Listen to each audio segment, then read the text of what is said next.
यहाँलाई हत्या गर्ने सम्मको पनि थ्रेट आयो। के को हुन्थ्यो के हो के कति कति हो ड्रोन झारेर मारिदिन्थ्यो के गम्मै दिन्थ्यो। यिनी बालेनको ग्रुप ल्याएर दैनिक जस्तो हामीले हप्काउँथ्यो, मलाई हप्काउँथ्यो आएर यो गर्दै त्यो गर्दै त्यो गर्दै भनेर हप्काउँथ्यो। आमा दर्शन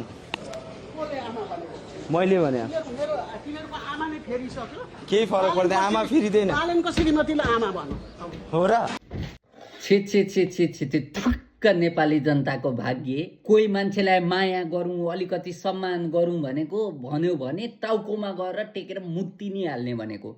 देशको पूर्व प्रधान न्यायाधीश भइसकेको मान्छे, पूर्व प्रधानमन्त्री भएर काम गरिसकेको मान्छेले मैले कस्ता अभिव्यक्ति दिनुपर्छ, के कुरा बोल्नुपर्छ भनेर पनि थाहा नहुने क्या।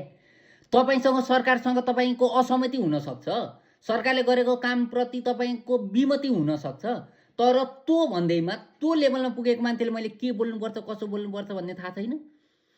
देश र जनताले तपाईँले देशको एकदमै विषम परिस्थितिमा आएर देशलाई सम्हालिदिनु भयो, देशले एउटा निकास लियो, चुनाव भयो, त्यसको लागि धन्यवाद भनेर आमा जस्तो पवित्र शब्दले सम्बोधन गरेको त्यो पनि नपस्ने बालेनको बुढीलाई गएर आमा बनाएर। हामीलाई थाहा छ कसलाई आमा भन्नुपर्छ, कसलाई भाउजू भन्नुपर्छ, कसलाई के भन्नुपर्छ भनेर हामीलाई थाहा छ क्या।